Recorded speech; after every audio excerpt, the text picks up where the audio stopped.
What's good, everybody? Welcome in to another episode of Land Grant Podcast Network's Power 2 Podcast, presented by Get Defensive Sports Network, where you can find us on YouTube and on Instagram. If you are listening to this, we thank you. But if you are like DJ and not like me and want to watch, you always act like I'm saying bad things. Stop being weird. Let me get it out. You just because it always sounds like a sneak diss. If you're like DJ, not like me, and you prefer to watch podcasts, which I do not, but she does, you can watch us on Instagram. I Get Defensive Sports Network. We be there every Monday. This does not come out on Tuesday. Every Monday. Every 2 Mondays. Every 2 Mondays. Every 52 Mondays, honestly. Every other Monday. We're here. We're here every Monday. You can also listen to my other podcast, which comes out on Thursday. But that's not what we're here to talk about. We're here to talk about the Power 2 Podcast and the power of friendship and the power of having a shitty ass coach. DJ. Wow, that's not where I was going with that. How are you doing? Listen, I'm good. I know y'all hear how I sound. I have been outside in the cold entirely too much. It was cold yesterday at the SMU game. It was cold in Virginia. And I'm just cold in general. I am in a constant. I don't know who turned the global warming off. But someone did, and I'm not feeling too hot. But I'm here because I have things to say, especially about your video quality. Oh my gosh, ladies and gentlemen, look at Jordan's video quality. He looks so good because if y'all saw our clips last week, just know we aim to be better every single week. It was a one-time thing. Right. I didn't know it was bad, so I thought it was my internet. Yeah. No, turns out I think it was my internet. Look at us. Clear. Skin is clear. Melanin is popping. Love this for us. You know how we do. We love it. Okay. So I'm going to try to be a professional. And so therefore, Ohio State is not the first thing we're going to talk about on this podcast. What a thrill. Because if it was, I don't know if I would recover from the crash out. So we are going to be a real podcast. Save it for last. Because this is not, well, it's not entirely last, but we're going to get through some things first. We're going to be a real podcast. We're going to handle real podcast business first. Right. DJ, can I tell you something? Oh, sure. I'm not sure if you know this. And so therefore, I'm not sure if our listeners know this. Uh-huh. Last week was the last week of the regular season. Huh? It was the last week of the regular season. We are now in postseason football. You mean yesterday? Well, yeah. This comes out on Monday. Oh, I thought you meant like a full last 7 days ago. No. Yes. I was going to say that too. This is the last. The regular season is over. Nobody's happy about this but my wife. This is poor thing. Although with the expanded playoffs, we got another month and a half. Right. So I'm sure she's thrilled about that. I cannot believe that the regular season's over. 12 games have come and gone. And, per team. Well, except Army Navy. Is it Army Navy? Or is it Army Air Force? Army Navy. Oh, I don't know. You're asking the wrong one. It's Army Navy. Navy. They don't play each other to the end. Yeah. But that's an exhibition. That doesn't even count. No, it does. It's their I thought you said earlier in the season that it was. I probably said that and was wrong. Oh my gosh, Jordan admitted he was wrong. But I was looking at their records and I realized that they've only played 11 games. So well, there you go. They still play 12. They don't play 13, which I think is kind of dumb because whatever, that doesn't matter, you know. Anyway, people aren't going to get mad at me for talking about the armed forces, but it's not an exhibition game. I guess it does count. And maybe one day when we're bored in the off season, we'll get the history lesson of why they play them and why it's just bored in the off season. 13th game or something like that. What are we going to do in the off season? This is craziness. Let's not get into it right now. Yes, I too was going to say that as I was concluding the BYU Houston game last night at a crispy 1:15 a.m., I was just like, I have watched an entire season of college football. That has never happened. Like, welcome, where it was other teams, teams other than SMU. Like, that happened. I did it. I made it. I didn't die. I am 69% a fan. So we'll take it. like I said, the playoffs is going to really be what determines my level of affinity for it. But as for right now, like it was cute. It was a cute experience. I Yeah, mean, it's also fun that my team is winning, so maybe I won't feel the same. I mean, like your team is not winning, so I'm sure you're having a different experience than what I'm having. But yeah, my experience is just fine. right. Everything's okay. It is right. Yeah, Virtual back rub. everything's okay. It's fine. Um, okay, How are so you? I'm How's your mental breathing. health? Well, I will not let Ryan Day affect my mental health. as you should. Although it may not seem like that if you look at my Twitter and you listen to this podcast, my mental health is fine. Right. I will not talk about Ohio State right now. We'll get to that. Ask me in the next segment. So, for news, for Yes. reference, we are recording this pretty early. So the AP poll has not come out. Not that we focus on that much, but I was going to mention one thing, but it hasn't come out yet. Also, this is technically, or maybe it's next week. I don't remember. Either this week or next week is technically Black Friday. Black Sunday, when all the coaches get fired. Oh, But yes. it is also early. I can't remember if it's after conference champ. I think it's this Sunday. But as of currently, no coaches have gotten fired because again, it's early. It's noon. It's noon on Sunday, and so also a lot of the coaches that are going to be fired have been fired. We've talked about this for a while that there's not going to be a lot of Power Five jobs. Yeah. Ohio State somehow hasn't been fired yet. I mean Ryan Day somehow hasn't been fired yet, but whatever. So we don't have a whole lot on that front, but I would like, because this is the Power Two podcast where we talk about all of college football. Yes. You know, I would like to go through the conference championship games because they exist and they will be They here are here. next Friday and Saturday. And they, for the most part, all kind of cleaned up a little bit. So we didn't have to do all the crazy tiebreaker scenario things. Oh my gosh. Um, and there was obviously some. The Big 12 still had some, but like it wasn't, some of the really, really crazy ones. People ended up sort of taking care of business. So, starting with the Big Ten, we have Oregon, who we've known for a couple of weeks, playing Penn State. Penn State is there because Ohio State lost. In the SEC, we have Texas playing Georgia. We've known Georgia for a couple of weeks. We needed the winner of the Texas A&M game. Texas came out on top. In the ACC, we have SMU and Clemson. Clemson got there because, as someone and another someone on said podcast that you're listening to predicted, Miami I have say. been vindicated. And so ACC, we have SMU, Clemson, and the Big 12, and what everyone expected. We all knew this was going to happen. We have Arizona State and Iowa State. That's insane. That is, considering how it got determined, is also what blew my mind. Like I was watching the post, what is it? The Sports Center at night, and they were talking about. I think she said there were 148 different ways that the Big 12 championship could have been. I mean, sorry, Big 10. Who's this? 12. Big 10. Big 12. Okay, that the Big 12 championship could have been determined. Like they literally had to go play to determine someone else's fate in the BYU and Houston game. I was like, this is ridiculous. Like, what is going on? Yeah. But here we are. It is what it is. Mountain West, we have UNLV and Boise, which is the game that we wanted.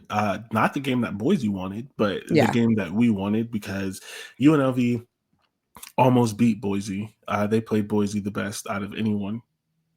And so kind of wanted to see that game again, and we got it. It's going to be exciting. Yeah. Yeah, we have in the AAC, we have Tulane Army. Tulane making their second trip, period. Well, not second, but back-to-back. Yep. And the MAC, we have Ohio versus Miami of Ohio. And in the Sun Belt, we have Marshall, Louisiana, Lafayette. And in the CUSA, we have Western Kentucky and Jacksonville State. Go ahead, Western Kentucky. I don't even know where y'all are situated. Love that Kentucky. For y'all. You're right. I will say, I went back and looked at our preview episodes and was just listening and seeing like what we thought at the beginning of the season. So for the Big Ten, we had predicted that the top contenders for the Big Ten were going to be where is it? We're going to be OSU, Oregon, or Penn State. So we were correct about that. For the SEC, we predicted Georgia, Texas, Bama, and Ole Miss. So we were correct about Georgia and Texas. For ACC, we predicted we had a lot of options. So we thought Miami, Clemson, Louisville, Florida State, and NC State. We didn't even think SMU was a part of that conversation. Yeah. And then we didn't take notes for the Big 12. So I have to actually go back and listen to see what we thought about Big 12. It But wasn't these two teams, I'll tell you that for sure. it was not these two teams. But I will don't think say we with the mentioned them at all. Yeah, I will say with the Big 12, we may have mentioned Iowa State. I may have mentioned Iowa State. We definitely didn't mention Arizona State, but I think the conclusion of that episode was that the Big 12 is so like broad, all over the place that it was very difficult to like sit there and say, okay, like this is going to be who's the top contender. I believe that's how the episode went. Y'all go back and listen to it. But yeah, for sure. So yeah, that is it. That is the conference championship game updates. I can't believe that we're here already. I know. Time is flying. It really is. This like whole year is flying, honestly, but I can't get into that right now. Truly. I mean, on the year end, I need it to be 2025. 2024 was ghetto. Yes, but there are some things that I never thought I would go through in 2024 that I have gone through. So yes. On the coaching carousel update, as I already mentioned, it's not going to be a lot of things, but Gus Malzahn, former head coach at Auburn, current/former head coach at UCF, has resigned from UCF to be the offensive coordinator for Florida State. Love that for him. Yeah, he went the Chip Kelly route. I think although Chip Kelly was at a bigger school, but I would not be surprised if we see this again, maybe once or twice this offseason, these coaches leaving lower tier jobs to be an offensive coordinator because they think that, well, one, depending on the school, being the offensive coordinator or defensive coordinator may pay you more, but also they think it's going to be a faster route to being a head coach. Yeah. Makes sense. Perfect. So at this moment, State needs help. So at this moment, before we forget, while it's early and before I melt down, which will be here in T-minus 30 seconds, we are going to take a break for the ads. For the audio listeners, for the video listeners, you'll get to see a quick little short video. We don't got no ads on YouTube, but for the audio listeners, we'll take a quick break for the ad, and we will see you back shortly.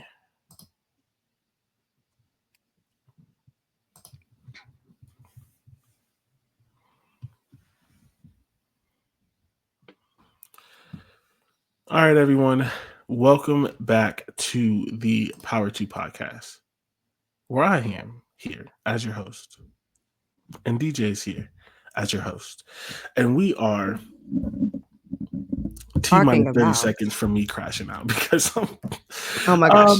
And speaking, I'm really not going to try to crash out. I'm going to try not to because it's just what it is. But 2-minute drill, first of all, and another thing that strikes anguish in my heart, my Kent State Golden Flashes are the first team since 2019 to go 0-12. Awful. Wow. They're one win. They are a very bad program. Wow. We've already talked about me wanting this coach out of here. He's not serious. He doesn't know what he's doing. He in 2 seasons at Kent, he is now 1-23. For those of you who struggle with math, this means he has won 1 game in 2 years. Yo, that's wild. Right? That's wild. 1 game in 2 years. I don't even have words for that. Yeah, it's pretty awful. Well, so sorry to Kent. Sorry to that man. I'm not sorry for the fans if they don't fire him. Really, truly. Speaking of coaches who need fired, Ryan Day has lost to Michigan for the 4th time in a row. In a row. And I just need you all to understand that this was the worst possible loss. Like, of all of the losses, this is the worst possible loss for so many reasons. One, this is a legitimately bad Michigan team. A Oh, booty legitimately cheeks. bad Michigan team. Horrible. They didn't even play well in this game, right? Nope. Like, and I know people are going to be like, "Oh, you're a sore loser," and all these kind of things. Like, in sports, it's fair to admit when a team wins, when a team loses, and when like a team loses itself a game, right? And at just without going into any details, at bare minimum, with how Ohio State's offense is supposed to run and typically runs under Ryan Day, Ohio State should never lose up a game, should never lose a game where their defense gives up 13 points and has 2 interceptions. Yeah. And the offense throws for less than 100 yards. Like that, like it doesn't matter who it is. Like that, like if I blind test, if I say Ohio State plays an opponent, no matter who the opponent is, that opponent scores 13 points. Ohio State has 2 interceptions on defense, and the opposing team throws for less than 100 passing yards. There, you never once would you say Ohio State. 100 times out of 100, Ohio State won that game. You might assume that they blew them out, and so for Yeah. Ohio State to lose that game speaks to everything that is a problem with this program. Ryan Day just doesn't get it. I don't change my thoughts or opinions about anything of this game. I thought the players got it. I thought it was going to be a blowout. It should have been a blowout. This is a bad football team. But Ryan Day mentally cannot handle playing Michigan. Michigan has broken him as a coach. The defense played amazing. I mean, like, even little things, right? I was texting one of my friends because I know the script of Ohio State games when they're not playing well. Yeah. There's always a drive when they're not, because the defense will play good all game. And there's always a drive in games that Ohio State loses in the end of the third quarter, beginning of the fourth quarter, where the defense, who has played great, gives up a touchdown. And I'm like, and in that game, that's when you know Ohio State's going to lose. Mm. And Michigan had their second good drive, and it was end of the third going into the fourth. They get down there. I'm like, oh, they're going to score. Ohio State's defensive end realizes he's not getting to the quarterback. He drops back and he intercepts a ball that was going to a wide open tight end. That tight end was so naked. I don't even know how he saw Not it. naked. I don't even know how he saw it. And it wasn't a design play because he took too long to drop. Like that was very much, he realized he wasn't going anywhere. I think he looked to his left, he saw something, he dropped back in the perfect place, interception. And Yeah. so at that point, I'm like, oh, wait, hold on. This is the drive that Ohio State always gives up a touchdown in games that they lose. This is after 3 quarters of fighting when you're off, and it doesn't happen often, but after 3 quarters of fighting when your offense isn't doing enough, this is when they give up a touchdown and you're like, all right, we lost. They get an interception. That's an amazing play. And I swear, when Ohio State ran the ball on the first play after that interception, I lost all hope. You And knew. Yeah. I said that, and someone was like, "Yeah, but they got 5 yards." But for me, that doesn't matter. Like, that is one of the few runs that worked. But it's the fact that they hadn't learned anything through 3 quarters, right? Anyone going into that game knew Michigan had one advantage, one singular advantage on 22 players, 44 if you count both teams on both sides of the ball. They had one advantage. It was their defensive tackles, and Ohio State ran directly at their defensive tackles all game. And the thing is, even with their makeshift offensive line, they barely got any pressure. Like, barely got any pressure. Ohio State was great in pass blocking. So for 3 quarters, you couldn't run the ball. For 3 quarters, you could pass whenever you wanted to. For 3 quarters, you could pass block. In the first quarter, first and second quarter, anytime you threw the ball to Jeremiah Smith, he either caught it or it was a pass interference. It was He got literally the world was his 0 oyster. targets in the second half. Yeah, that's nuts. 0 targets in the second half. Even, and people do, and like, I think it's BS coaching, but it works. People do this all the time in college football and in the NFL. When it gets to third and long, you just throw it up and you hope for a PI. They didn't even do that. And they would have gotten it because every time Jeremiah Smith would leap, it was a PI. And it's just like little things, right? Like there's no creativity, right? So the second interception that Ohio State threw, a lot of people are going to blame Will Howard. And the ball was a little behind him, but that was one of the times that they got pressure. The ball was a little behind him. But the problem is, if you were paying attention, every third down,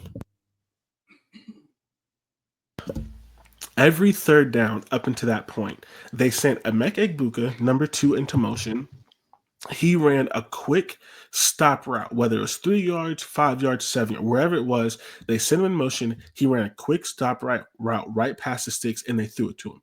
They did this on every third down. So eventually, Michigan, not being an idiotic football team, they're not stupid, team, but they're not stupid. They said, well, the ball's going to go to him. So the corner just sat on his route, and as soon as he saw the ball, he dove and intercepted it. And the thing is, if it was a better pass, it still would have got caught, right? Like you do have to admit that the pass wasn't great. But it's the fact, like literally, for those of you who play the college football video game, you picked up on this.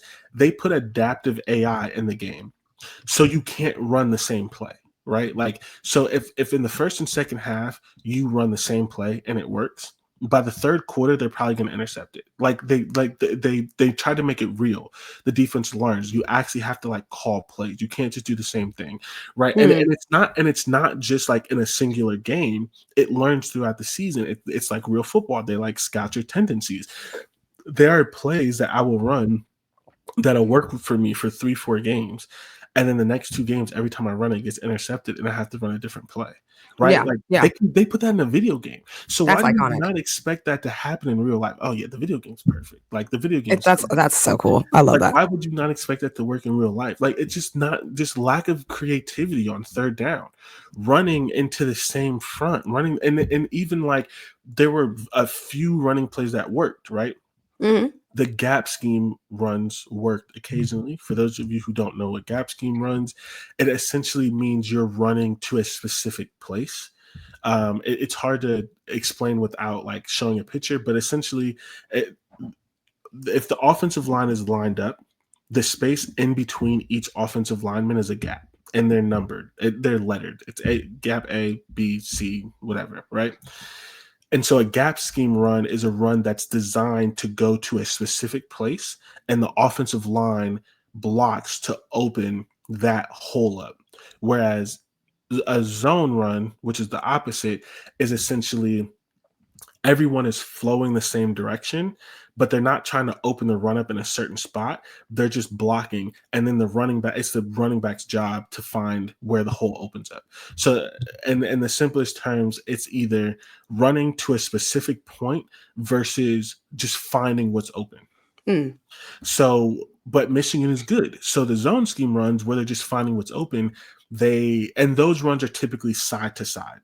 They don't go like straight typically because you need some time to figure out what's open and let the blocks happen. Michigan was blowing those up every time.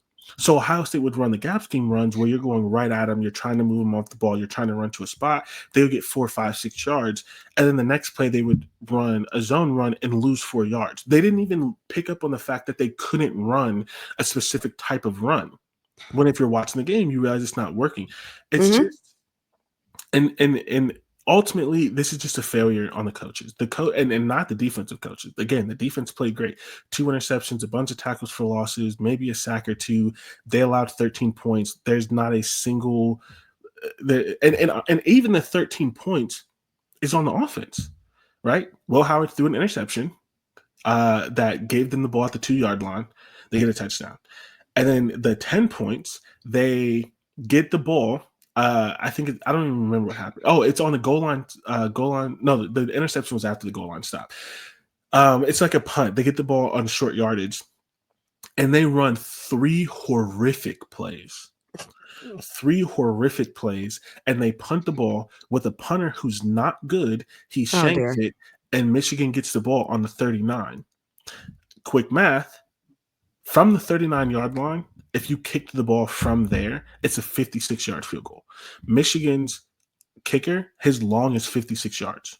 Oh, so fabulous. From the punt, they were already in field goal range.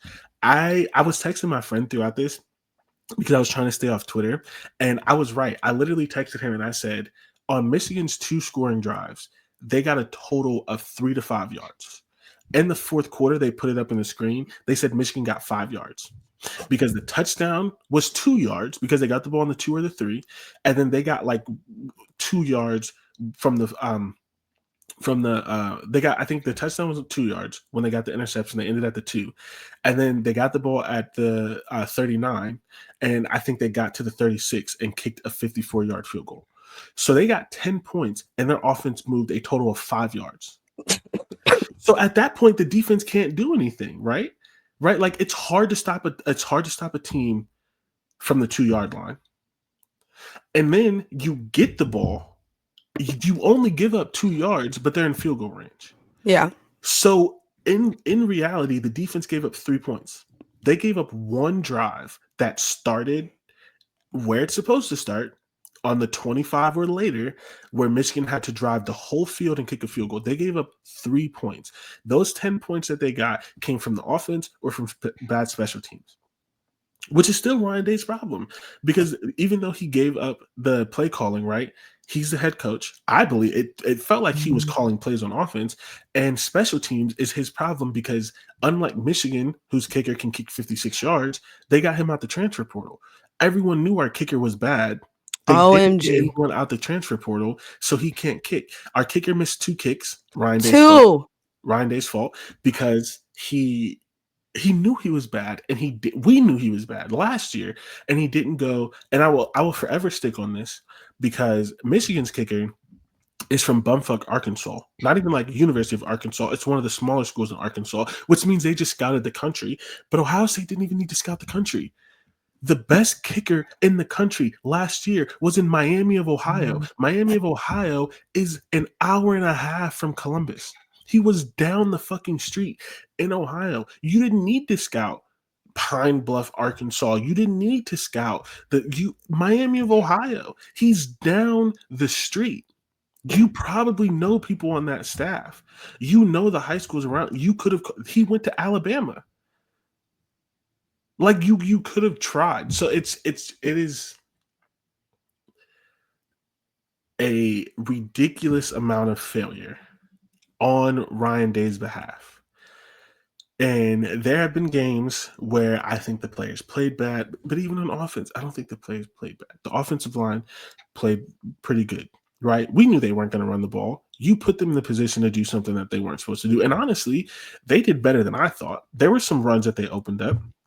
And there wasn't a whole lot of tackles for loss, except in my opinion, on like really bad play calls. I don't think they sacked Will Howard at all. They got a little pressure, but not nearly that much. Not anything that affected the game, right? The wide receivers did what they're supposed to do. They caught the ball. They got their PIs. Like everyone did what they're supposed. You could say Will Howard didn't. He didn't play great, but like even still, he played good enough to win if the kicker kicks field goals, right? So it's just, and I've been going on too long. You have spoken for 10 minutes straight, yes. But Ryan Day cannot coach at Ohio State anymore. I'm sorry, he just doesn't get it. Like, go take the UNC job. Either fire him, which is my preference, or Ryan Day just quit.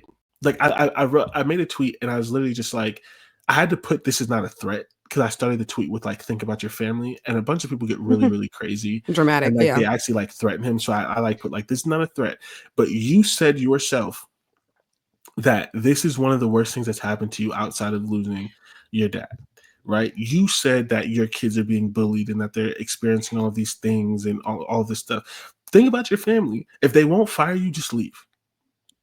Just leave. You are the first coach since 1980 to lose 4 straight.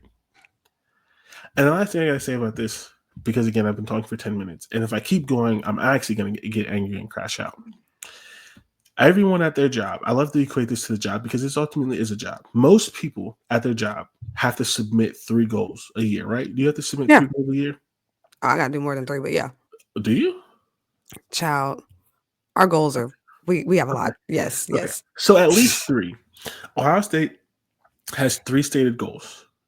Beat Michigan, win the Big Ten, play for a national championship. They never say win a national championship because it's hard to say. That's ridiculous. Yeah. Play for a national championship. In the last 4 years, They haven't beat Michigan. Because they haven't beat Michigan, they haven't even gotten a chance to play for a Big Ten championship game. And they haven't won a national championship in any of those 4 years. And I think only one of the 4 years have they played for a national championship. 21, 22, 20. No, that was 5 years ago. That was 2020. So in the last 4 years, they haven't even played for a national championship. You're 0 and okay, technically 0 for 11 because technically they still have a chance to get to a national championship this year. That goal is not done, but they're 0 for 11 in their 3 goals, and they're most likely going to be 0 for 12 because I don't think they're getting to a national championship. I just don't think No. Ryan Day can do it. This team is good enough to do it, but Ryan Day is not. He can't win a big game. So you're 0 for 12. How is he not? How is he still here? How is he not fired? Like, what are we talking? Like, I don't care about the wins. I don't care about the win percentage. You have 3 goals. You stated these 3 goals. You tell us every year these are your 3 goals. You are 0 for 12. And if you let Ryan Day stay, and this is not shade, but it's going to sound like it, but it's whatever.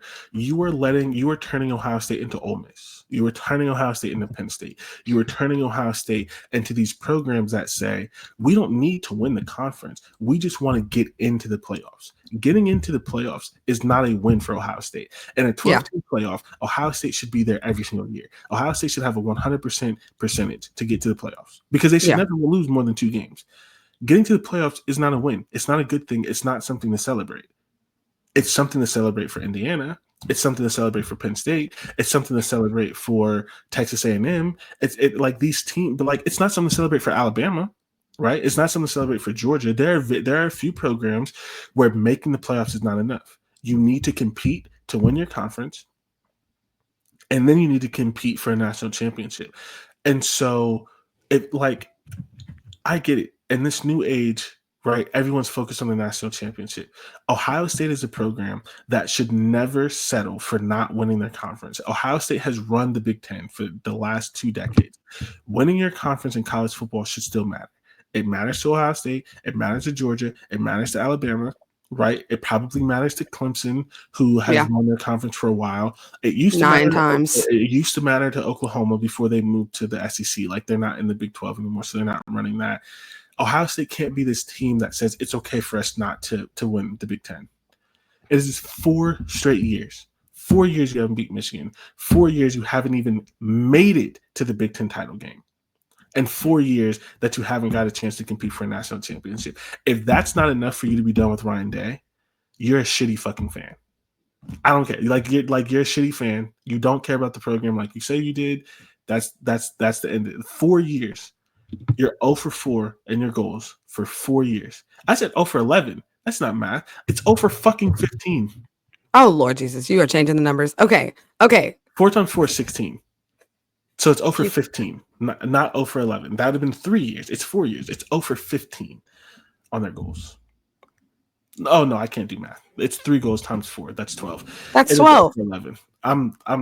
See, Ryan Day got me not even doing math. You're sick because of Ryan Day's America. I can't do math because of Ryan Day's America. This shit fucking sucks. So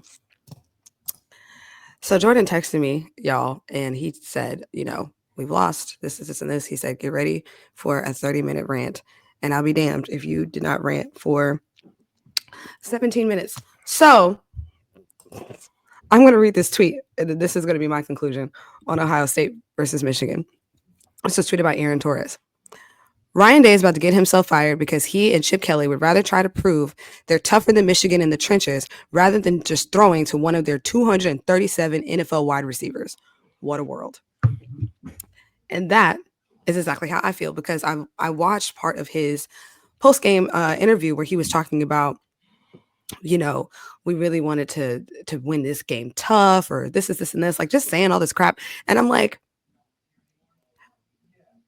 but that's not you. If that's not your team's identity, we don't need to do it that way. Like, we don't need to do this whole, we're going to do hard runs and we're going to try to play like bare knuckle hard football and we're going to just play your game. Like, your game is not that. And that's not your game. And even if it was, you're down two starting offensive linemen against two of the best defensive tackles in the country. In the country, play your game. As you know, how y'all know how I feel about missed field goals. So I'm not gonna crash out over it, but my biggest takeaway is that the kicker, poor thing. I'm sure Not he's poor getting thing. no, because I'm people do be I sending kickers death threats and stuff, and that's I not know what cute. I know what you're gonna say. But It's not poor geez, thing. Louise, No one should get it death threats, is. but it's not poor thing. You missed two kicks inside of 40 yards. You You just missed can't do two your kicks. job. I agree. Missing field goals is some bullshit. I that is like the one thing in college football that I will just never. It's the one thing in football. Let me start over. It's the one thing in football that don't make no damn sense. Because especially once you get to the NFL, don't piss me off. You're getting paid way too much money to just be swinging your leg. I'm sorry. You should be making every field goal. I don't want to hear it. So when I saw that he missed Especially not one under but 40. two, Really under like 45. under 40,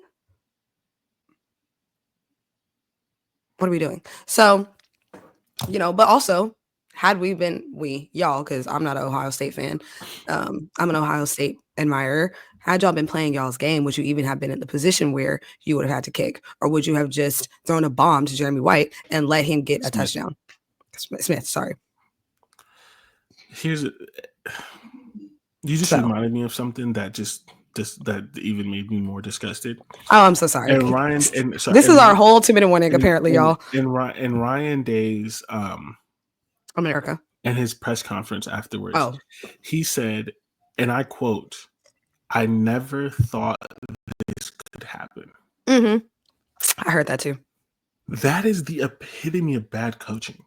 You never thought that your rival, who has beaten you 3 years in a row, who's had a bad season, who's the only thing that they could do to make their season worth something, is beat you for a fourth time under a new coach. The only thing that they could do to build momentum into the offseason is beat you, is to ruin your season. You never thought, it didn't cross your mind that this team could beat you. And it shows. It shows he works into his mind what he thinks is going to happen, not just in this game and all the big games. He works into his mind what he thinks is going to happen. He's technically a smart offensive coach, right? So I'm sure he watches the film and he sees these things and he's like, oh, well, if we run this play, they can't stop that. If we do this, they can't stop them. If we do this, they can't stop that.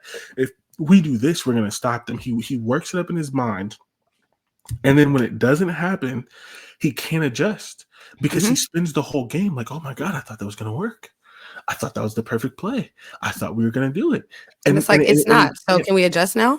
Right. And so he spends the whole game shell shocked.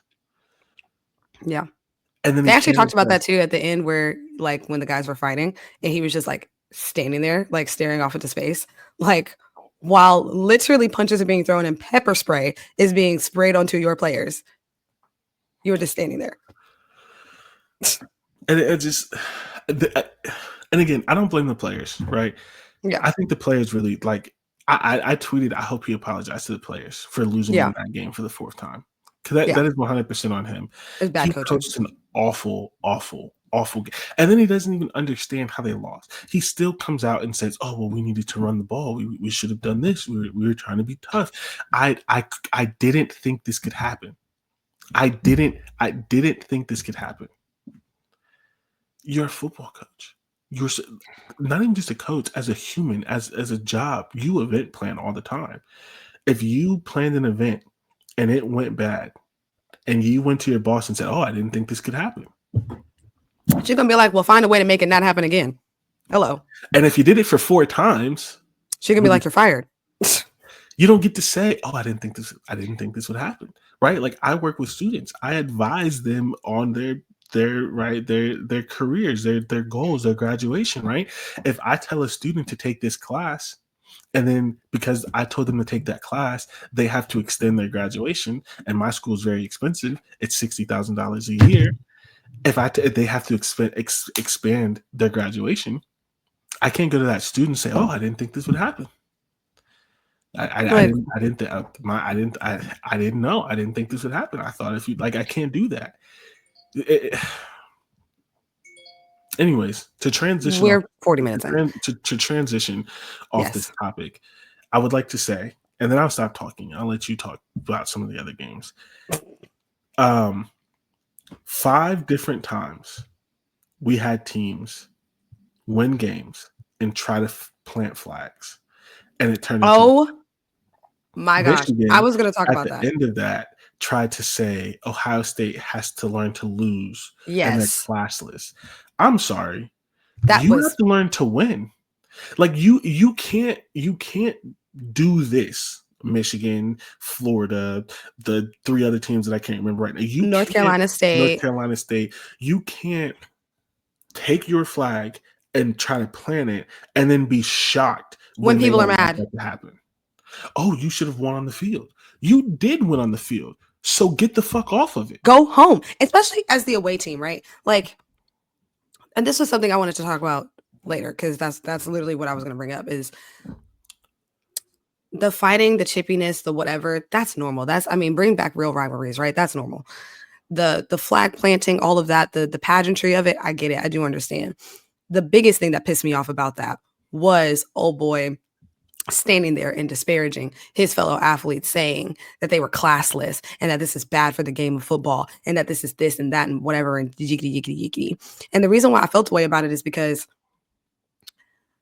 you know that feeling. If it was opposite and y'all are in Michigan and Ohio State brings that big old red ass flag and smushes it into that ugly ass M, you're swinging.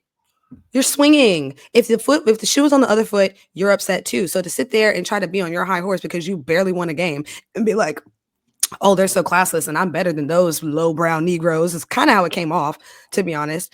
And it made me mad because also specifically that specific fight got to a place that I didn't really appreciate, where the police felt like they needed to pepper spray young men. And to me, I'm sorry, there's just no way people fighting in protective gear requires pepper spray. I'm not trying to be funny. Like, they all are wearing pads. They're also wearing helmets. Like, you can get them apart from each other without harming them. I felt like that was an extremely extra way to handle it. I know they said it's because the fight was going on for so long or whatever the hell. I don't believe it. I don't care. So it's like you have teammates on the sidelines that are actually, and coaches and journalists and other people who've actually been harmed by this. And you're just like, they're just so classless. They should learn how to lose. So don't plant the flag. What? And I didn't say anything about it because, not that I care about people's opinions, but I was just like, I'm not going to do the whole, like, I'm not doing anything to defend Ohio State right now. Yeah. But then it happened 4 other times. And I'm like, see, you can't do it. It's just dumb. People don't want to do it anymore. Because there was, and here's the thing that I wanted to ask about, because I don't know the history of this, right? So, like, as far as I've ever known, when the season for college football starts to wane down, you start to see more fights. I've always noticed that. Like, even though I wasn't always watching, I was noticing that it gets chippier as the season goes on. So I'm kind of like, is this a normal thing? Is the flag planting a normal thing? Or is this just something that everybody decided to do this year? Like, what? Like, I've never seen it this much. okay. And I could be wrong, but the first time I ever remember seeing it is when Baker Mayfield did it. Okay, so that was what, 8 years ago? Yeah, something like that. something like that. So this is I've still never seen it this. I mean, it happened 5 times. it was in one 5 day. times. It was 5 I've times. never, and maybe it happened in a couple other times that didn't turn into fights. I've never seen it this much. It was but it's definitely more recent. okay, because I was like, I've never seen this much. I mean, even if with the Florida State situation, the coach himself pulled that flag out the ground. Like, he was like, we're just not And like doing this. they're like 3-9. Yeah. What's the point? Like, it's just weird. It's such a silly. It's so the flag planting is like. I also feel like, not trying to be funny, and this is just me being me, but like, timing is everything. Okay, maybe not right after the game. Like, timing is everything. Because you're doing it to antagonize them. Exactly. And There's no other. I hate to do like this generation thing, but it reminds me of the Chris Rock Will Smith thing, right? Like, we're in a time where people no longer expect consequences for their actions, right? Yeah.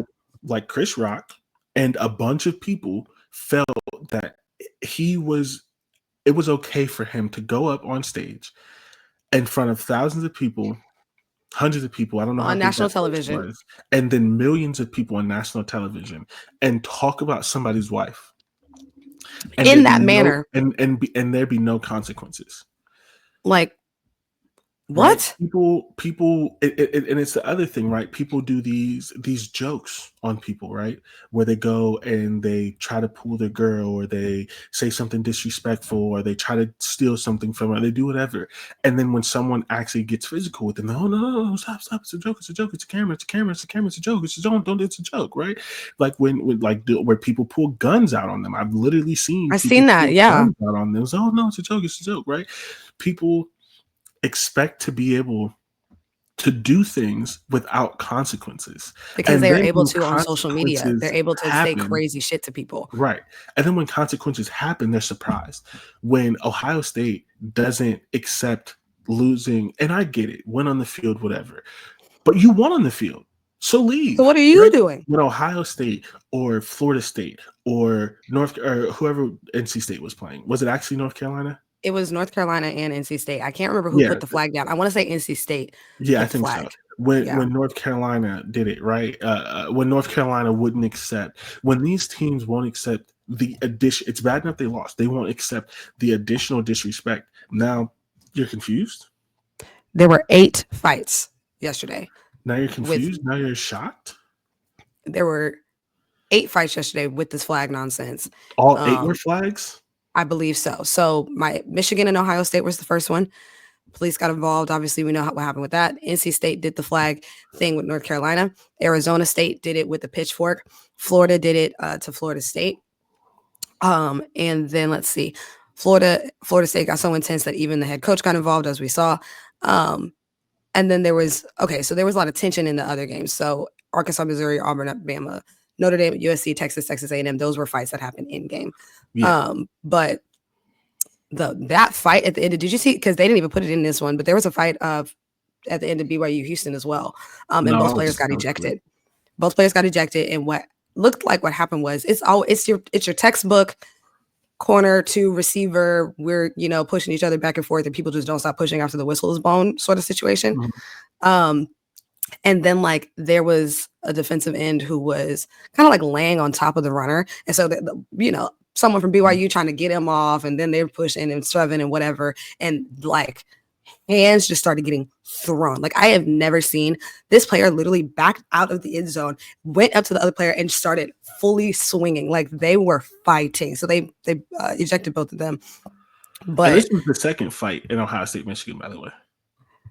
The second fight of the day? Skirmish, yeah. Oh, well, I'm sure. Yeah, I'm sure they were fighting all day.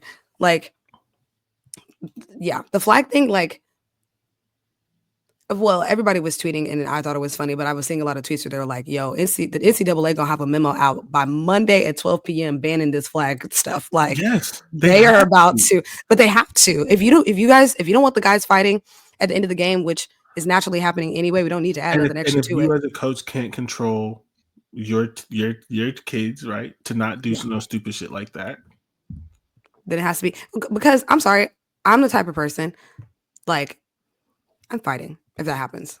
And I'm not going to sit here and act like I'm above it. If I see that happening and I'm close enough, I'm fighting. I'm going to do it. Like, you're young, you have a lot of energy, you're upset, you just lost, whatever the case is, and you're trying to disrespect me to my face, I'm swinging on you. So honestly, I think the only good thing that Ryan Day did, he said in his clip afterwards, is he said, like, I understand win the game on the field, but our guys weren't going to let that happen.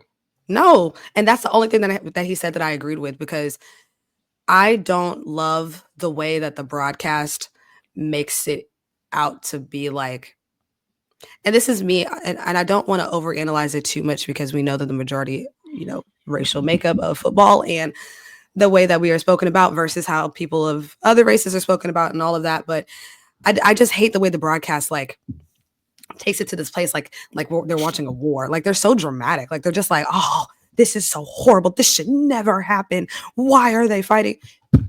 So y'all ain't never been in a high emotional situation before in your life, ever? And like in the WNBA, they fight all the time. Emotional and they fight all the time. It's in hockey, the refs let them put their sticks down and throw punches. Yeah. Like, please stop acting like this is like just this crazy thing that these guys are fighting. Like, please. But yeah, my whole thing with it is it's just there are consequences for actions. Yeah. And there are so many people right now who think that they should be able to get away with things and there shouldn't be any consequences, and then try to vilify someone for reacting. Like Yeah. Will Smith was just such an awful person. They wanted him to lose movie roles, and I'm like, if it was me, it wouldn't I'm have not just been canceling Will flat. Smith. Like, Like I'm not canceling Will personally, Smith. like he got off easy. If it was me, it wouldn't have been a slap, and I The sat show is down. over. The show Like is you're not gonna like over. you don't get to say you're not gonna say that You about gonna get my your wife. crusty ass off this stage right now. So So yeah, so I just I think overall I think it's really stupid. I think it's unsportsman, right, yeah, for the winner of any of these. And I'm not glad it happened, but I didn't feel like sticking it for Ohio State. So I am glad that it happened in other places so I could talk about it and yeah. not deal with the like sore loser bullshit. It's very unsportsmanlike on the winner. And it's intentionally antagonistic, and it is childish to pretend like people should just let you disrespect them Like, what is that? What other reaction would you think you and would be get fine. from that? Like, did you think you was really about to? And I don't remember. I don't remember what happened with the Baker Mayfield thing. I'd imagine that turned into a fight too, but I don't know. I But what honestly I do, don't remember. that's what I was like. But what I do know is I just don't see any situation where you're gonna run up, you're gonna plant your flag on someone's logo in the middle of the field, and then just walk off, like as your band is playing music. Like what do you think is? I don't get it. I don't get it. So I'm on the side of the people fighting. I ain't gonna lie. I'm on the side of the people fighting. I'm gonna whoop your ass too. Because what are you doing? Stop. This is weird. I'm on the side of there's consequences for your actions. And that's what I'm saying. I'm the same side. The consequences, I'm whooping your ass. Yep. Thank you so much for coming to my TED Talk. Now, speaking of TED Talks, that's about how long this Georgia Tech game was. Because 8 overtimes, is that what it was? 8? Yes. Is that a record now? Nope. Record's 9. Okay, well, listen.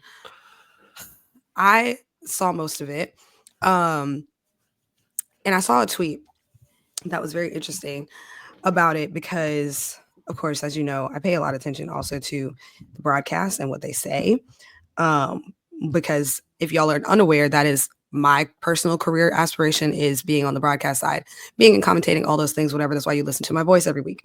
So there was a tweet that I can't find at the moment, but they were basically saying that it's so interesting the way that they described Georgia's win versus like Penn State's win over Minnesota. Those are the two actual comparisons, basically trying to make it seem like, oh, Georgia, this is good teams know how to win, and this is this and this and blah, blah, blah. But it's like, but it took you 8 overtimes.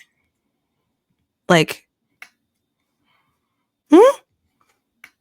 But then with the Penn State situation, they were more so describing it like all the things that Penn State has to fix and all the things that's wrong with them, and this is this and this. So it's kind of like it's that SEC bias nonsense again. Yeah. Even But with Ohio State, people are like, someone put like a graphic of teams that are in the playoffs, and they put Ohio State, and someone commented and said Ohio State wouldn't beat any of these teams, and the response was Ohio State has already beat 2 of these teams. Ohio State has 2 top 5 wins, right? Like I saw people talking about like with Ohio State's loss, do we consider Alabama or South Carolina? No, they have 3 losses. Ohio State has 2 top 5 wins. they keep bringing up I'm South not Carolina. happy about Ohio State. I don't give a fuck what we do in the playoffs right now. But the fact of the matter is, from the broad landscape of college football, Ohio State is still a top 12 team. Like it's just, yeah. Georgia, I like, and not almost. Georgia should have lost to them, right? Like, I hate to do the ref thing, but in oh this my case, gosh, I know what you're it talking about. was But keep going. it was pretty bad, It right? was so bad. They now I'm gonna forget all of them because there were so many of them. Oh, I They bookmarked the call tweet. I'm gonna go find a it. Hold on. BS pass interference in the end Yep. zone, and the ball was tipped. It was on 4th and goal, so they would have got the ball back.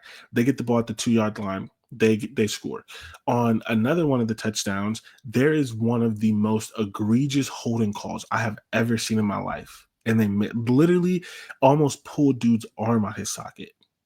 They didn't get it. Georgia gets a touchdown, right? Like, and I think there was another one that led to they didn't overturn a fumble, which I don't know if that one's actually a fumble, but there was a maybe it was that one or maybe it was something else that happened that but essentially all three of Georgia's touchdowns came on not questionable calls, just straight up bad calls or missed calls, like the most obvious calls that you can see. Maybe there was a second pass interference that happened where it was tipped. But either way, like it was just and so it's like Georgia legitimately should have lost that game. Ultimately, Georgia Tech could have won that game with better coaching decisions, right? Like I literally I literally tweeted, I was like, Georgia Tech, I was like, clearly they banned practicing for 2-point conversion plays in the state of Georgia because it was an affront to God, because neither What? of these teams looks like they've ever practiced a 2-point conversion in their life. Oh, you're making a joke. I was like, what? Yeah, like Okay. it had to be banned in the state because neither team and that's the thing. It went to 8 overtimes because both teams failed to convert in 6 of them. That's some. It wasn't Now 8 that I think I made overtimes it. because they both got it You're multiple scoring. times. Yeah. They Yeah. failed to convert in 6 of them, That's and that's how it got to 8 cheeks. overtimes. So I found the tweet. It says, didn't overturn the fumble on the goal line. UGA scores a touchdown. Called defensive PI on a tipped pass. UGA scores a touchdown. No targeting on Hayes King fumble. UGA scores a touchdown. That's it. Refs literally gave 21 points to Georgia that game. And honestly, I don't know about the fumble. Like that one was hard. You can't guarantee that was a fumble. But I think on the same drive as the fumble is when there was a holding call where dude literally tried to rip dude's arm out of the socket. Yeah. It is Yeah. one of the worst missed holding calls I've ever seen. That's some insanity. And I'm one of the like holding happens all the time. Sometimes you miss it, like whatever. But like this one was so bad, so bad.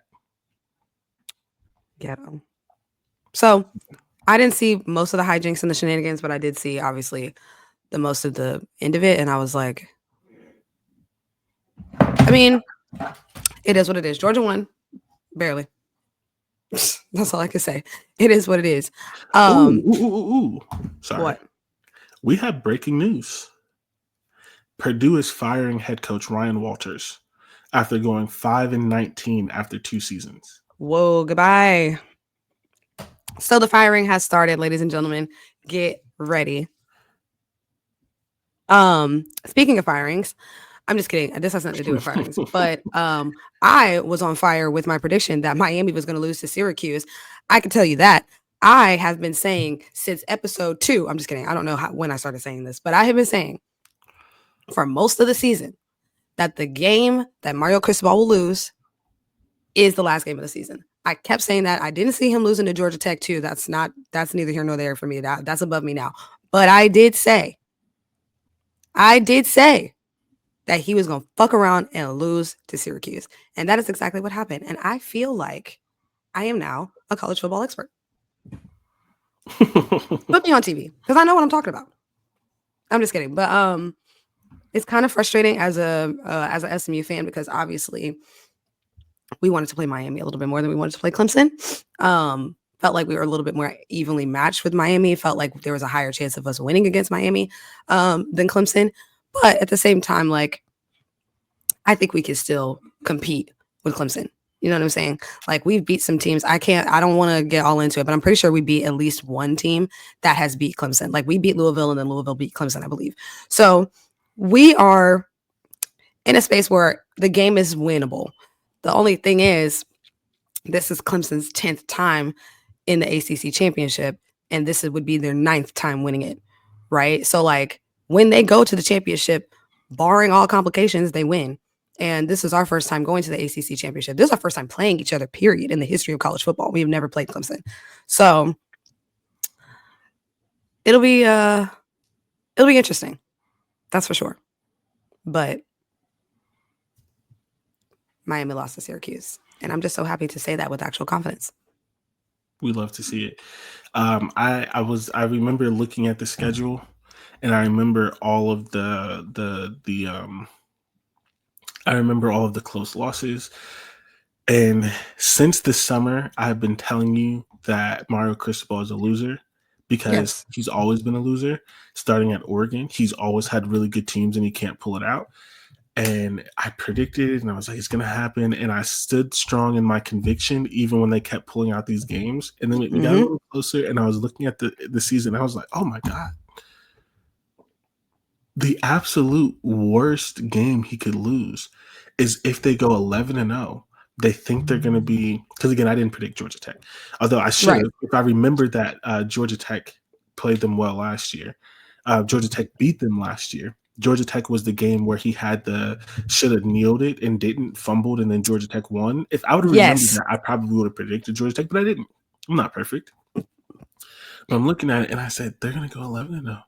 They're going to think they're going to win and they're going to lose. They're going to be super excited about the playoffs and all the things in front of them. And then their horrible defense is going to come out and Kyle McCord is going to throw for 400 yards. I don't think he did 400, but I think 380, it was 370. and like 3-4 touchdowns. And Yep. the best part about it is Miami was up big in that game. 21, I believe. Yeah, 21-0, and then Syracuse came back. You know what? Biggest comeback in their program history. You want to know something crazy? Mm-hmm. I missed it. I also missed South Carolina Clemson. Now, I missed South Carolina Clemson, but you know why I missed it? You were sleeping. No, I stopped watching football. Ryan Day's America. I didn't want after the Ohio State game, the only other game that I watched was Texas A&M. I watched it on my tablet while I was watching Criminal Minds with my wife. I didn't watch football the rest of the day. I've almost never done that. I couldn't. Yeah, that's what Ryan Day did to me. Like, oh my gosh! I finished watching Cross, which is a great show, by the way. Oh, I heard it's really good. I'm gonna put that on my list. It's really good. You should watch it. I heard it's really good. Yeah. Like, I don't know how long your list is, but you should watch it soon. It's really good. Okay, I've heard good things. Shout out to James Patterson, because Cross. He wanted a black man. Yeah. And this is a side note because I love James Patterson as an author. James Patterson has a white version of Cross. Mm-hmm. It's called the Michael Bennett series.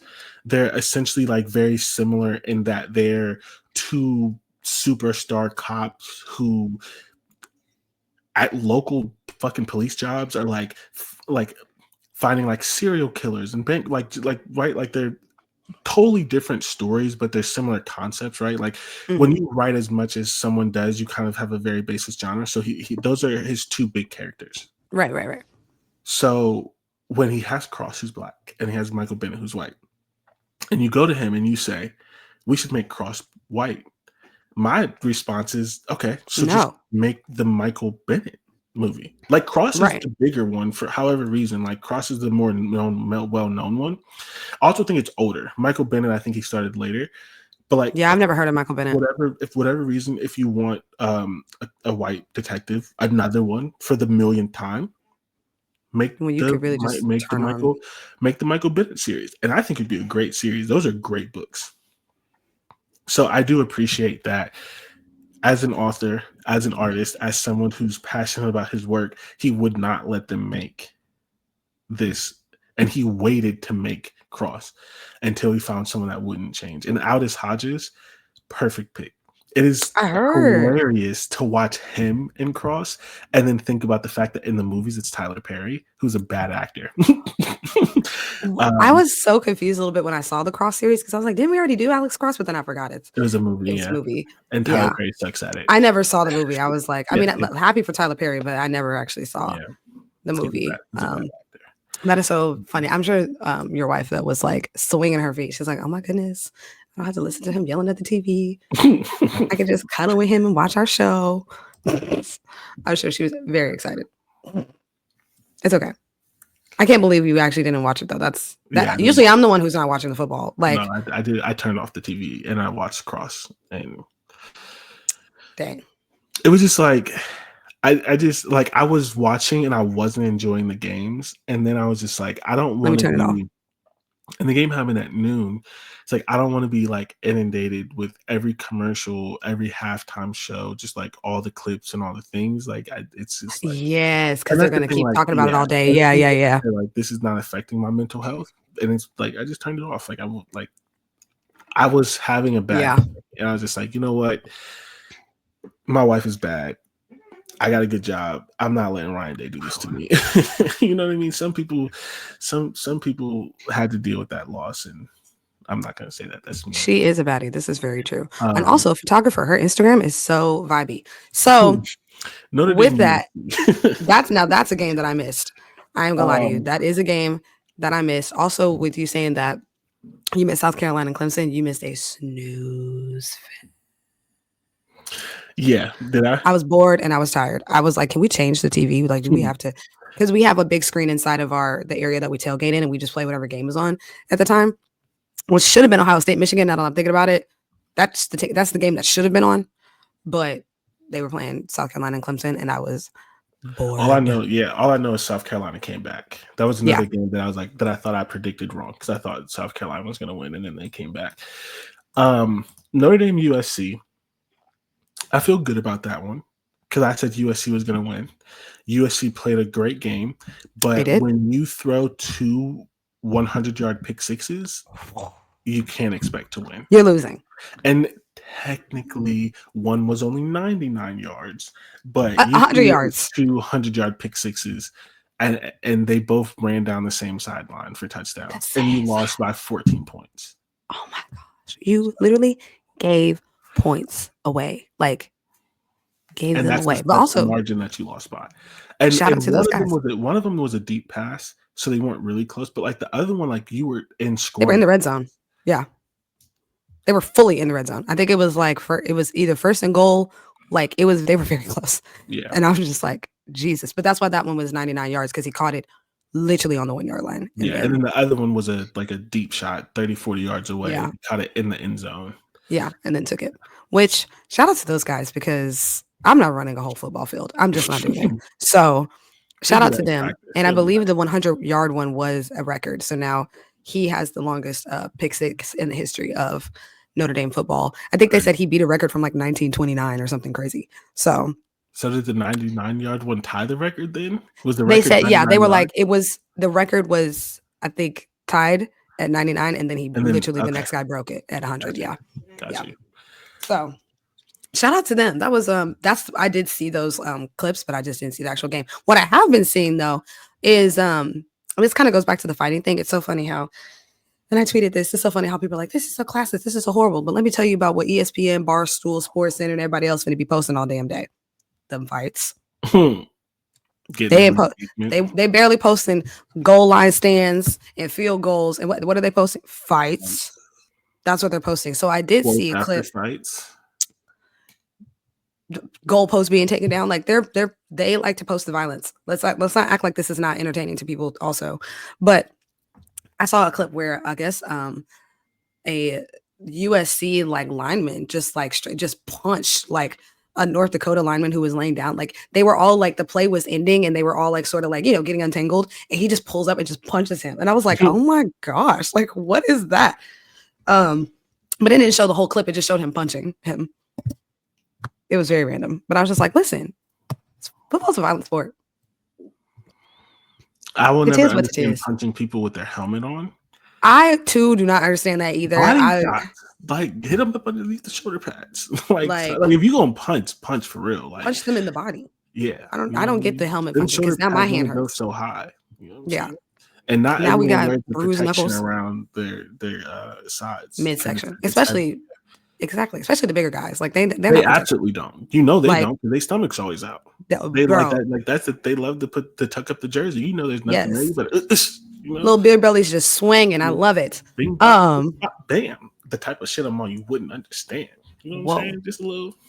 Sorry, this Kendrick album is doing laps in my head. Oh my gosh, literally, it is going platinum in my house right now. It is going. That's just going to be platinum by January 1st. The way I'm listening to it, he's gonna have all the plaques. He's gonna get a plaque by Christmas for every single song. Listening to this album, for every single song. The way that I cannot stop listening to Luther is kind of ridiculous. Yeah. Like, I am on the SZA and him need an album together train yesterday. Like, I need it.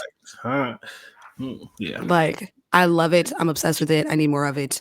It's so good. But I've been listening to it on repeat. I can't stop listening to that and Bigger in Texas.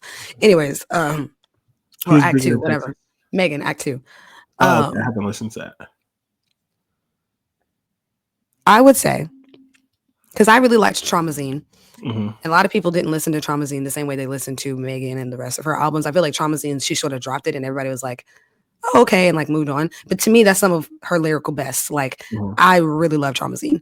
I would put Act 2 like neck and neck with Traumazine, just because it's a different vibe that she has. She's more on a, I've come into my fame now. I know who I am and I know the type of music that I want to make, and none of y'all are going to tell me what I can and cannot do. And cry about it, basically. Yeah. So love it. I'm gonna listen to it, but like Megan, I like Megan, but she's not my favorite like female artist. So like I don't always go to her. Like I'm really into like Glorilla, Millie right now. I like Cardi. Like I like Megan, but like I don't always like run her albums. And I forgot because fucking Schoolboy and Vince and Kendrick, all these people that I do listen to. I've been like Glow's album been going. Speaking of running laps in my house, Glow's album is doing numbers. I think I forgot to listen to Megan's album because Glow dropped. And I love it. They were on tour together. I saw the show. I went in June. Okay. Yeah, I went. I took my wife for her birthday. Yeah, and I saw it, and this is so off topic, but this is how y'all know we friends for real. I saw a list, I'm sure you saw it, that said like the rappers that had the best 2024, and at the top was Kendrick. Okay, so there was a graphic that was going around that was saying like the top 10 rappers of 2024. Okay. Number 1 was Kendrick. Okay. Number 2 was Travis Scott. No. What did he even Number do? 3 was Future. Number 4, and it kept going, and it was naming people who I'm not even sure if they dropped projects this year. I know none of the females was on it. Started. I'm sorry. None of the women were on it. If we're doing Glow wasn't on it. Meg wasn't on it. No, none of the women were on it. Meg literally sold out her first tour. She dropped 2 albums. She dropped 2 albums this year. And sold out her first tour. Meg dropped her first tour was a stadium tour. Literally, Madison Square Garden. It was Madison Square Garden. I forgot where I went to go see it at. People literally had to apologize to her because they said she couldn't sell out stadiums, and she sold them. Like literally was adding dates to places. But she's not on the list. Glow's not on the list. I also was irritated that Lotto wasn't on the list. Lotto is on a sold out tour right now, and she's doing great. Sugar Honey Iced Tea is a fantastic project. Like, Schoolboy, if you haven't heard, who? Schoolboy.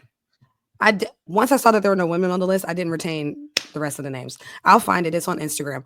But people have been retweeting and saying how absolutely egregious it is to release a top 10 rappers of 2024 list, and there's not one female on it. Really, no, there's no. Okay, all male, fam. Stop it's talking all about male. Really? What? It's all male, fam. They didn't even let. Which it shouldn't be. They picked the wrong men. But like, you can't create a list that doesn't have Megan, Glow, and Doechii. You like at least those 3. Lotto. I wouldn't argue Lotto. You could argue Lotto. I like Lotto too, but like I don't know that I'd argue that her year was. I would say that she had a great year. She started off already having momentum from her singles. She dropped an album. She to me had one of the better album rollouts for any artist. She had an actual rollout. She had an actual announcement. She had actual content dropping beforehand. She did an actual tour. I just remember, which Rick Ross is one of my favorite artists. He's been calling me broke forever. I just remember everybody talking about he always calling us broke. I talked a lot of shit. Yeah, it's like there's like Lotto, not right now. Not right now. And people was mad. People were upset that anyways, sorry. That's the rap conversation of the day. Yes, Lotto, yes. I do wait for my birthday to go out of town. God, I sure do. Sorry that you could just jet set and do whatever, sis. Yeah. Anyways, beside the point. South Carolina and Clemson was a snooze fest. Memphis and Tulane, I didn't even watch it. Shout out to South Carolina for the dub. And now we just need SMU to pack Clemson up. Memphis, Tulane. Pack it up. I put this on here because Tulane was one of the best stories, and they were kind of like lurking, kind of like UNLV was. We haven't talked about them much. That's my fault. I should have added them. But like they were kind of lurking. They were expected to be one of the best teams, but they had two early losses, one to Oklahoma, in which they almost won. And then I don't remember the other one, but they're basically like Power Five teams. But because they had two losses early, people kind of just like shut them Whatever. up. But Yeah. like they were like working their way back into like the playoff hype, and if they get to the conference championship game and things like that. And then Memphis just went belt to ass Love it. and smacked them around. And Memphis got like no hype. It was interesting because both teams were 9-2, but Tulane was ranked like number 17 or something like that, and Memphis wasn't ranked at all. And I understand some of that has to do with like who you played and things like that, but a lot of that also just has to do with like hype and respect and things like that. And Memphis, what the fuck? All right, y'all. So I sent him the list. Y'all. Hardy? I'm sorry. We're gonna come back What just did a moment. Rocket even do? Sorry, we're gonna come back to this I mean, for just Rocket a moment, has won friends. at life because He got Rihanna pregnant twice. and But not only that, Rihanna loves him. Like she's obsessed. That's They're so cute. they're a thing. Like yeah, They're so cute. When she came he out that won day at and said life, it's but 7 p.m. Friday. but like so he I get it. He's won at life, but what did he do this year? Little That's what I Wayne? said. You know about the dude Some of these people haven't even dropped projects. who doesn't know his lyrics, who literally Cried over the Super Bowl. who literally did a NOLA fest, and anyone with common sense watched his performance and said, "Oh, this is why you can't do the Super Bowl. You don't even know your words. You're rapping off a teleprompter, and didn't get the Super Bowl." J. Cole, who didn't drop an out. First of all, Didn't drop a project. very, very, very, very happy that Friday Night Lights is on streaming. I will be playing that sometime soon. That's a banger. Loved it. Like I'm happy for him. But like, what did he do? He backed out of beef, apologized. Like what? So y'all, the list is number 1, Kendrick Lamar, number 2, Travis Scott, number 3, Eminem, number 4, Future, number 5, 21 Savage, number 6, J. Cole, number 7, Tyler the Creator, number 8, Lil Wayne, number 9, Playboy Cardi, and number 10, A$AP Rocky. Okay. So this is not who had the best year though. The best rappers of 2024. Rappers. Yes.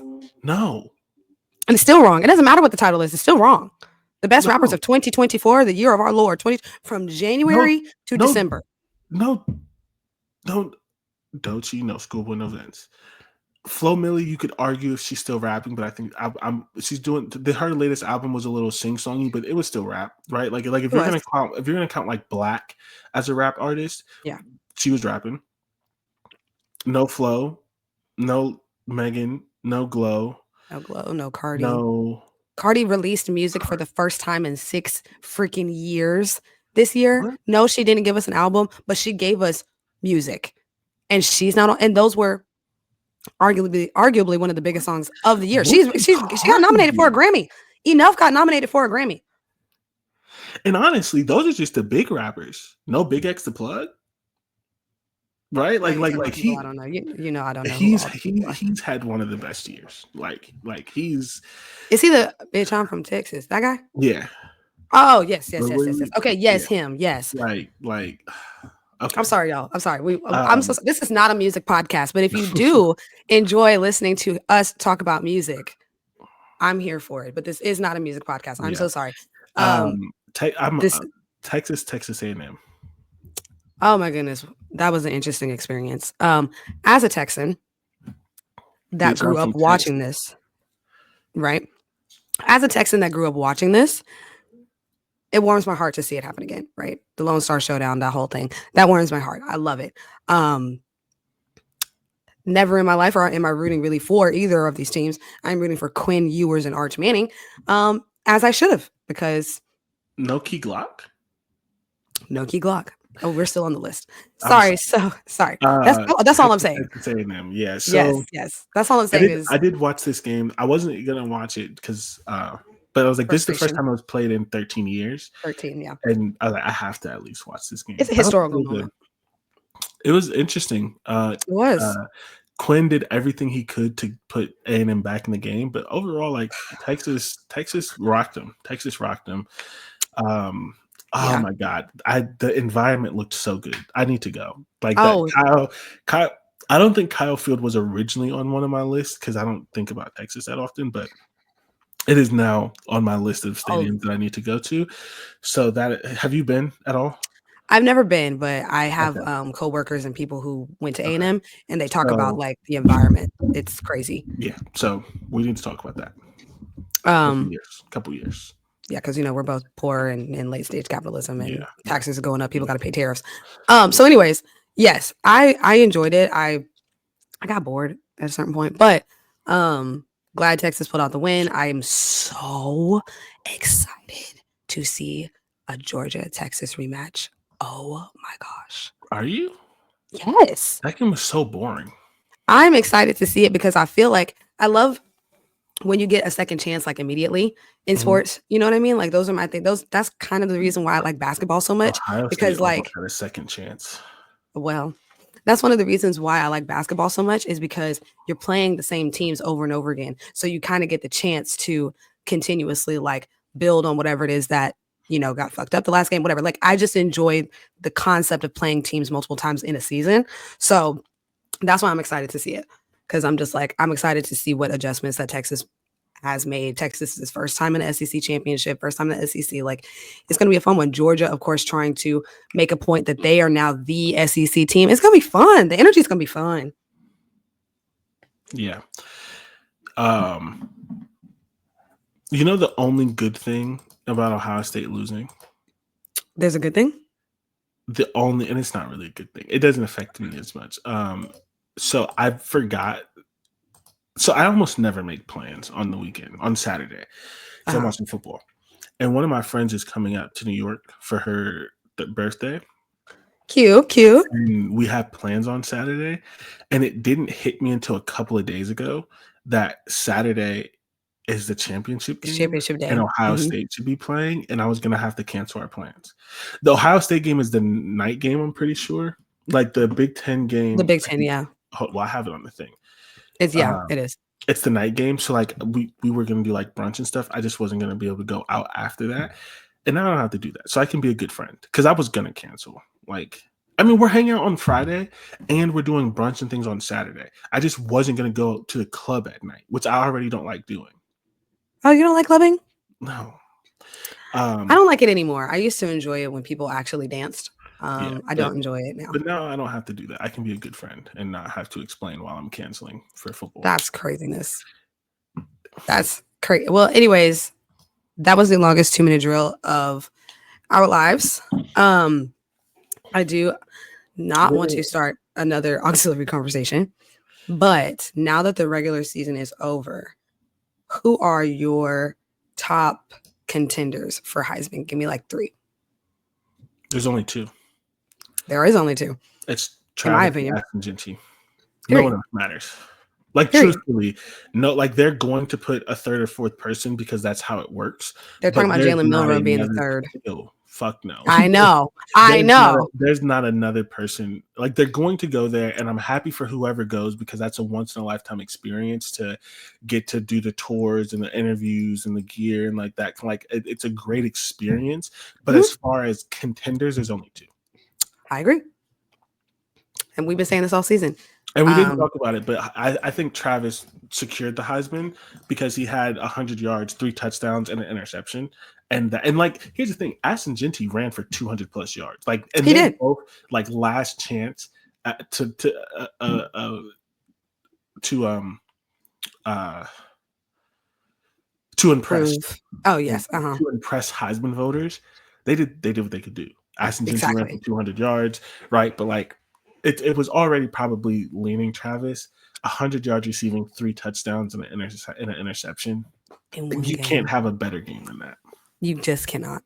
I just love it for Ashton Genty. Love that he's part of this conversation. He's going to be really high draft pick. Love that for him. But it will be absolute blasphemy and bullshit if Travis Hunter does not win the Heisman. And I've been saying that all season. So, Yeah. yeah. But I did hear them say on the show yesterday that Jalen Milrow has secured his position as a Heisman contender finalist because he had Awful. I don't 3 care. rushing touchdowns, I think, in the game against Auburn and ran Get off for your 100 knees. yards and passed for 200, whatever he did, which is fine. Stand up.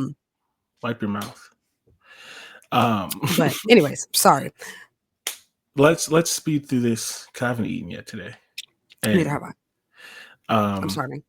pregame power suite. We have 4 games. They're all conference championship games. If you have the ability to watch them, you should 5. watch all We of have them. 5. No, it's not. There's no after dark. Oh, okay. We have 2 in conference now. Yes, We have yes. 5 There's games. 5. Friday, you should watch UNLV Boise. That's going to be an awesome game. The Oh, first it's gonna one be was so a much great fun. game. This is going to be a great game. It's Friday.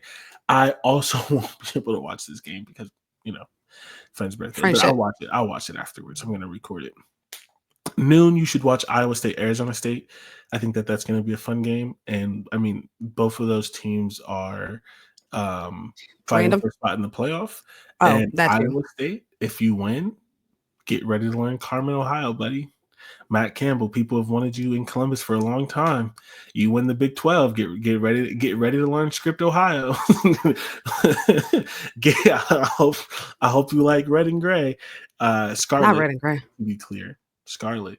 Like, let's not be disrespectful, even though it's fuck line day. Scarlet. Okay. I hope you like Buckeyes. I hope you like Buckeyes. Those are so Have delicious. have you ever met Brutus? You ever met Oh, Brutus? Do you want to meet Brutus? Do you want to? Brutus is crazy. Yeah. I Midday. have had those little Buckeye chocolate thingies. One of my Yeah. coworkers brought them from Ohio. Those are so good. Yeah. I don't Little like peanut them. butter I don't like thingies. peanut butter, but I don't like peanut butter either, but those are good. fair enough. Everyone who does not like hate peanut butter like I do, like look, different conversation. Anyone who doesn't hate peanut butter or is not allergic to peanut butter likes them, from what I've heard. Yeah, they're yummy. Anyway, sorry, midday. The game I'm excited about. Apparently, the rest of the people on the podcast are not. I don't care. UGA, Texas. It'll be fun. That's all. Prime time. Obviously, we have a game that Jordan would have been watching if it wasn't for Ryan Day. But we knew Oregon was going to be there. So Oregon and Penn State for the Big Ten. Did I just make that up? Nope. Big 12, Big 10. Yes. I will get those figured out late eventually. And then also the first ever SMU Clemson head-to-head matchup in the history of college football will also be happening that night. I will be watching all of them. Well, actually, maybe not. I might be in Charlotte at the game. So that's even more iconic. So I might be coming to you live next week from Charlotte because my boss is trying to get me to go to Charlotte because we don't have enough staff currently planning to go. So I should find out in the next couple of days if I'm packing a bag and going to Charlotte. So that's iconic. Jordan does not give a crap. So anyways, there's no after dark because football is over. I mean, not over, but you know what I mean.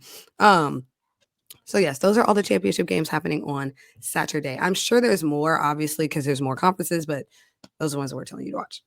Yeah. Okay. Let's wrap this up with our 2-minute warning. Mine is quick.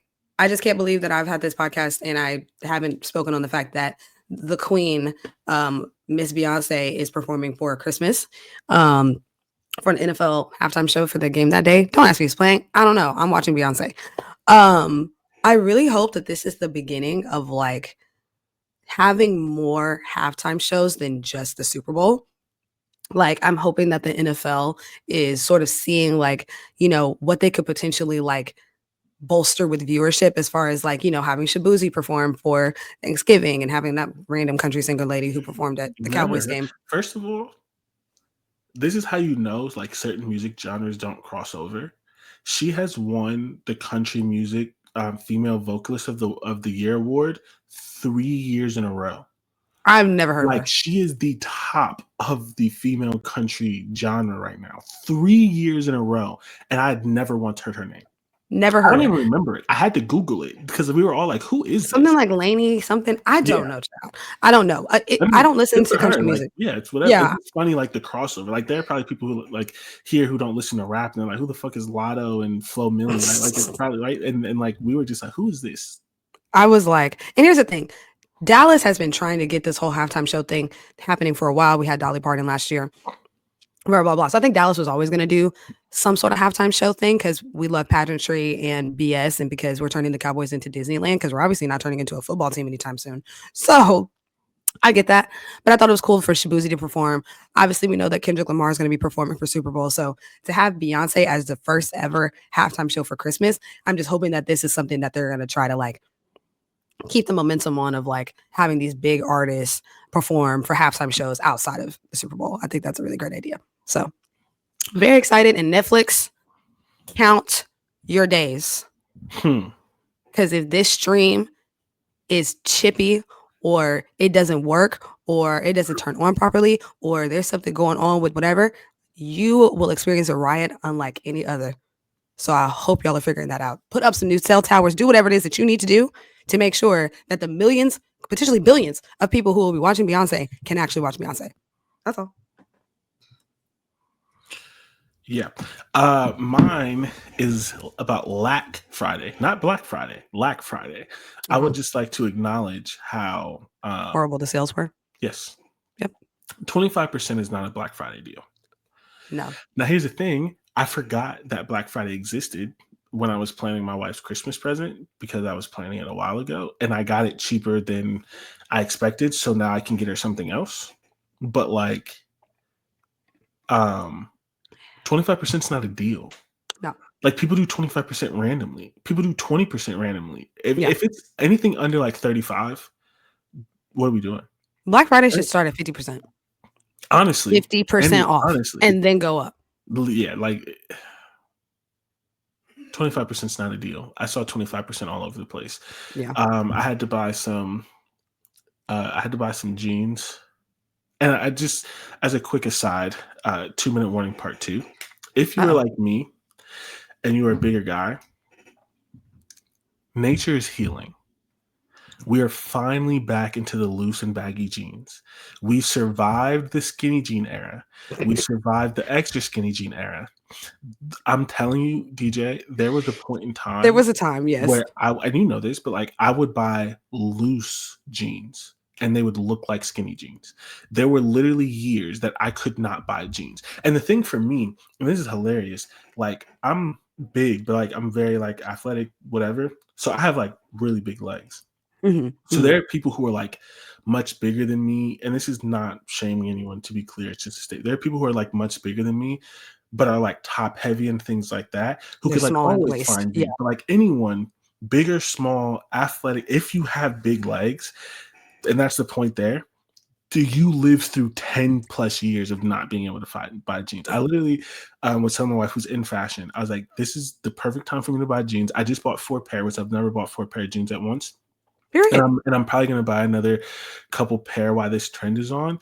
And now I'm about to be 30. And I'm like, I no longer have, like, I'm going to always be mildly fashionable because my wife's in fashion.